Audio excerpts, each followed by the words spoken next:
Coucou tout le monde, voici mon deuxième projet avec la box de février de chez Tout en Colle.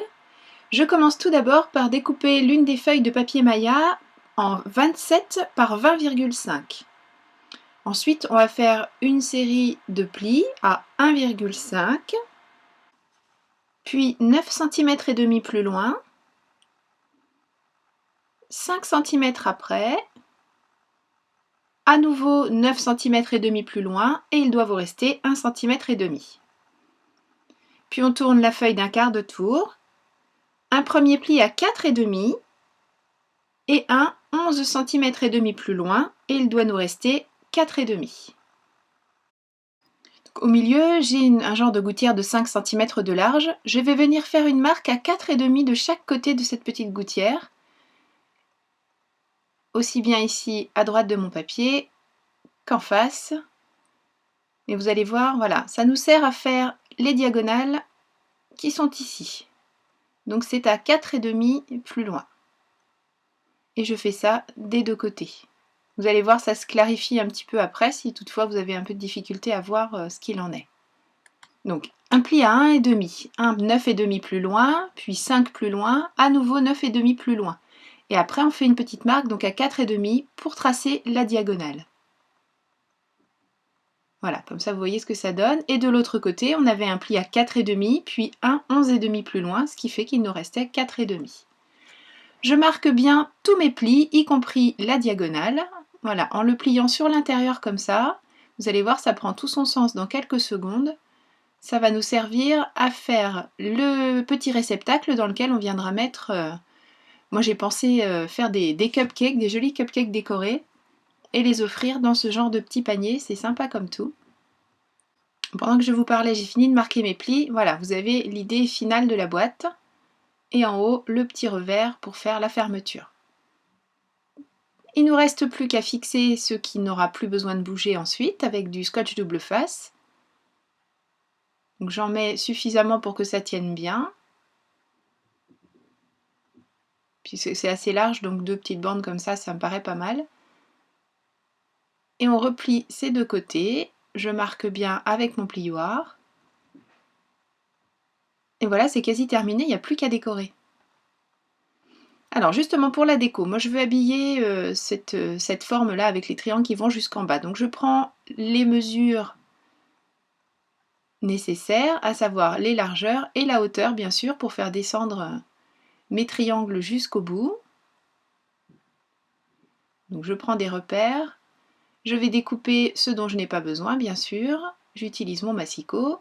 Alors d'abord je règle la hauteur et ensuite la largeur. Et après, le plus compliqué, entre guillemets, ce sont ces petites dents là, voilà, qui vont nous permettre de faire descendre le papier décoré jusqu'au bout. Donc je reprends la mesure parce que bien sûr, je l'ai découpé en utilisant mon massicot. Voilà, donc je dessine mes deux diagonales et puis le petit morceau plat qui reste et je découpe avec mes ciseaux. Et ça va venir trouver sa place tout naturellement sur mon panier. Voilà. Pour faire le second, je ne reprends pas les mesures, je prends tout simplement celui que je viens de faire, je le place sur mon papier et je découpe.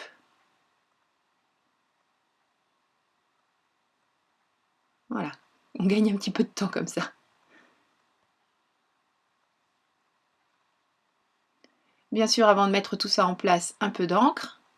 J'ai choisi d'utiliser la Picked Raspberry pour rester dans des choses très très colorées. J'aime beaucoup cette box, elle est pleine de lumière, pleine de couleurs, donc j'avais envie de rester dans cet esprit très coloré.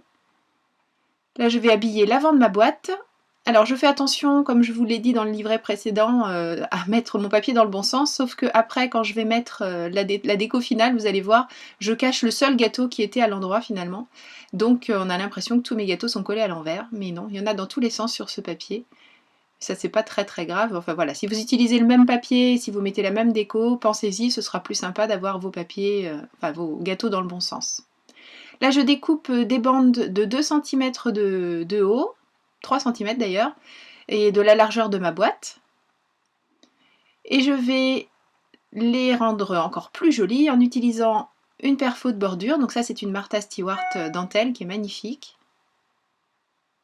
Je fais ça bien sûr sur mes 4 bandes,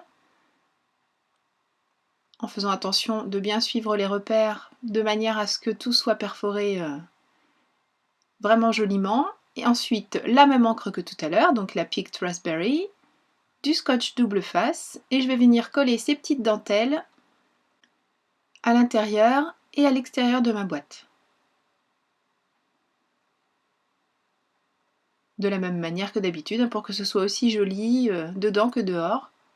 Il faut que nos projets puissent être tournés dans tous les sens et qu'on ne leur trouve pas trop de défauts.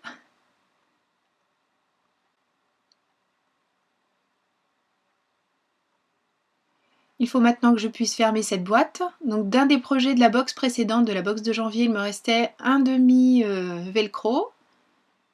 Je vais m'en servir ici pour fermer ma boîte. Impeccable. Pour habiller l'extérieur de ma boîte, je commence par ce magnifique ruban qui est fourni dans notre box. Je fais 2 boucles que j'assemble de manière à avoir les 2 jambes de mon nœud du même côté en fait. En faisant le nœud de cette manière, on n'a pas de souci de se dire mince, il y en a un dans un sens, un dans l'autre. Là, les deux sont du même côté, puis après, bien sûr, je bataille pour obtenir la bonne longueur de boucle. Ça me plaît, donc je coupe ce qui est en trop, et pour faire les petites pointes, je le plie en deux, et je coupe mon triangle. Pour le mettre en place, j'utilise des glue dots. Et là, j'en ai mis 2 pour que mon nœud tienne vraiment bien. Pour décorer en dessous, je prends de la planche Blueprint 27, de ma planche de die. Je prends la petite bannière que j'ai découpée dans du papier bois. Je prends le cœur également, mais que je découpe cette fois-ci dans la toile de reliure. Et avec un cercle festonné, j'ai fait comme un petit médaillon qu'on trouverait sur vous savez, quand on remet un prix. Et je colle tout ça sur ma bande de papier. Je l'installe et je trouve que ça fait un petit peu vide, il manque quelque chose. Donc je découpe une seconde bannière, toujours dans un des papiers de la box. Et je les colle l'une sur l'autre. Je rajoute ensuite le nœud, comme je vous le disais, donc positionné avec 2 glue dots. J'aurais pu mettre de la colle, mais voilà, j'avais envie que ça aille un petit peu plus vite. Et ensuite, tout simplement de la colle à l'arrière de mes déco papier et je colle sur le devant de ma boîte et c'est terminé. Mais j'espère que ce projet vous a plu, qu'il vous aura donné des idées pour continuer à utiliser au mieux votre box de février.